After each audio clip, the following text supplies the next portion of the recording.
Just before we get into the video, guys, down in the description below you will find a link to a Steam trading bot which allows you to spend your TF2 keys in order to level up your Steam profile. A lot of people do tend to ask me, how do you get the showcases on your profile? And it's by leveling up your profile. And if you'd like to do that quickly and efficiently, the Steam bot is probably the best way. It allows you to buy bulk sets of trading cards for TF2 keys exclusively. So I believe at the moment, one TF2 key will get you 10 sets of trading cards. So it's definitely pretty good value for money. And once again, the link will be down below.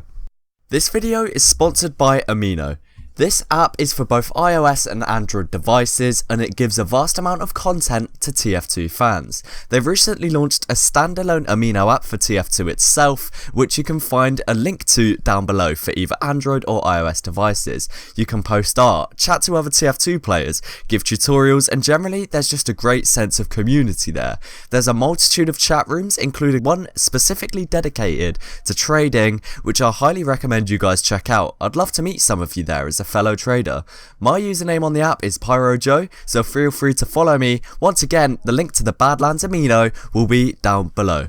Hey guys, what's going on? My name is Joe and welcome to episode 1 of series 2 of Rags to Riches. And if any of you have been on my channel, I'm sure a lot of you subbed for the sole purpose of the Rags to Riches series. And if you don't know what it is, essentially it's a trading series where I start off with a minimal amount of keys. Last series it was 8 keys, this series it's 10, and I'm going to be going into a bit more reason as to why it's 10 in the near future in this video.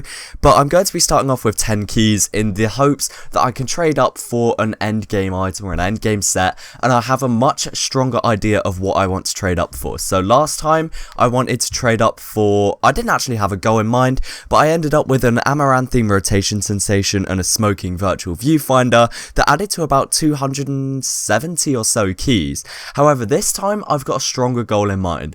I want to achieve every single Australium item, so that's an Australium scattergun, rocket launcher, etc., all in professional killstreak. That's my end game for this series. Maybe an unusual as well, depending on how long the series goes on for, but that's what I'm aiming for. So I'm super excited to get this underway. Normally when I have an Australium, I just sell it for pure, so it's going to be nice to have some items that I can keep. So a lot of you will probably be thinking, Joe, you don't have the rotation sensation or the virtual viewfinder anymore. What happened? And essentially what happened is I was offered full price being 150 keys in pure by a collector for the rotation sensation. So I figured if I'm going to sell the rotation, because I actually sold the keys on OP skins and actually bought myself a new graphics card, if I'm going to sell the rotation, I may as well sell the viewfinder as well. So I used the viewfinder in a separate trade. I've actually forgotten what I sold that for, but I have nothing from the Series 1 Rags to Riches left. So this Series 2 one, I'm going to be keeping all the Australiums, I reckon anyway.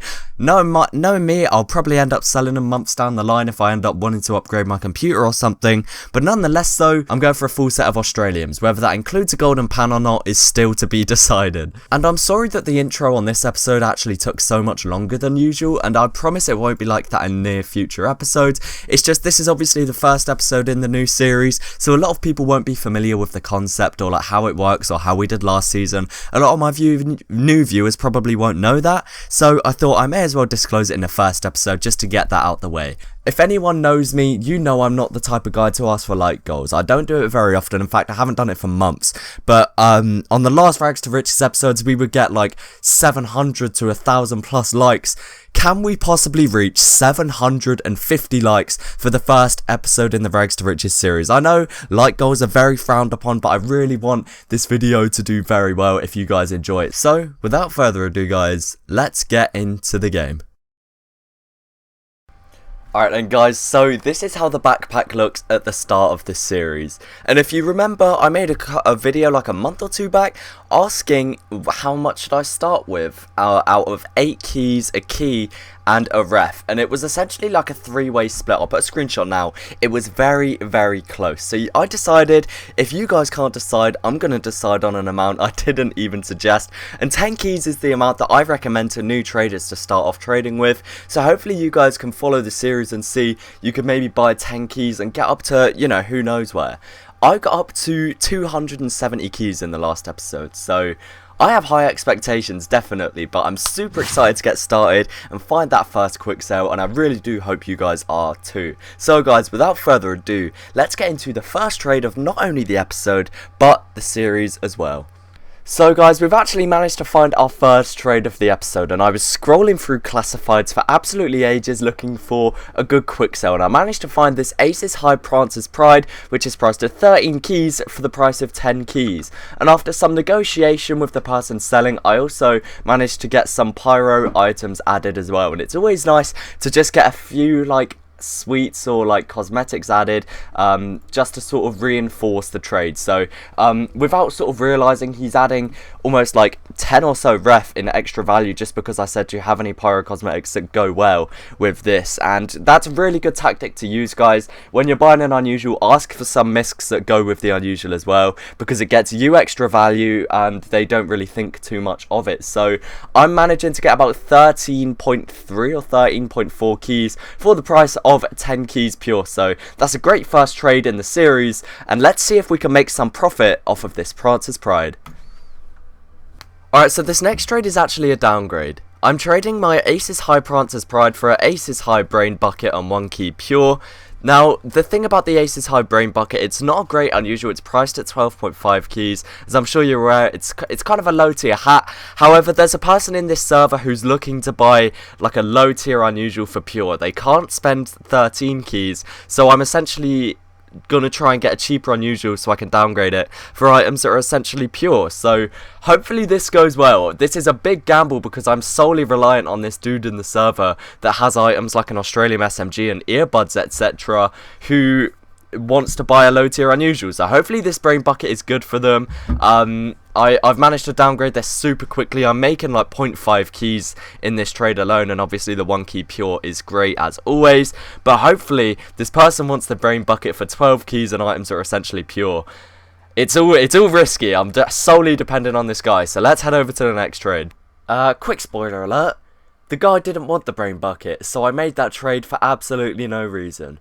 That sucks. I didn't actually touch up on this in the initial recording, so that's why it's added in externally, but this is something you can take from this. I made this trade purely on the hopes that someone else in the server would buy the unusual, and they didn't, and that's my fault, and I made a bad trade because of it. Well, it wasn't even a bad trade, but I made a trade because of it, and you know, I could have lost out on profit. So that's one thing to remember, guys. Don't make trades purely on behalf of someone else buying the item. Never be reliant on anyone else wanting to buy the item, because it may fall through and you'll be stuck with the unusual. Alright then, guys, so we're going to be making the final trade of the episode right now. So as you can see, I'm going to be picking up the Circling Heart Pugless Protector, which is priced at 12 to 15 keys, averaging off at 13.5.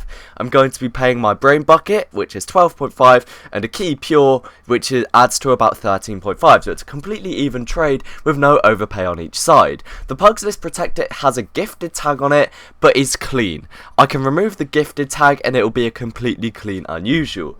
I just feel like a Circling Heart unusual, although it's for heavy, for the price of 13.5 keys, will be much easier to sell than an Aces High unusual for the soldier, which is a key less. So I'm going to phone confirm this trade now, and I will show you where we're at the end of the episode. So a nice Circling Heart unusual to finish off the episode. You guys know I prefer unusuals with high tier effects on low tier hats as opposed to high tier hat with a low tier effect. I always prefer having like a burning cheap hat as opposed to like a nuts and bolts expensive hat. That's just me, and I always find that easier to sell. So let's hop into the game and see where we're at by the end of the episode.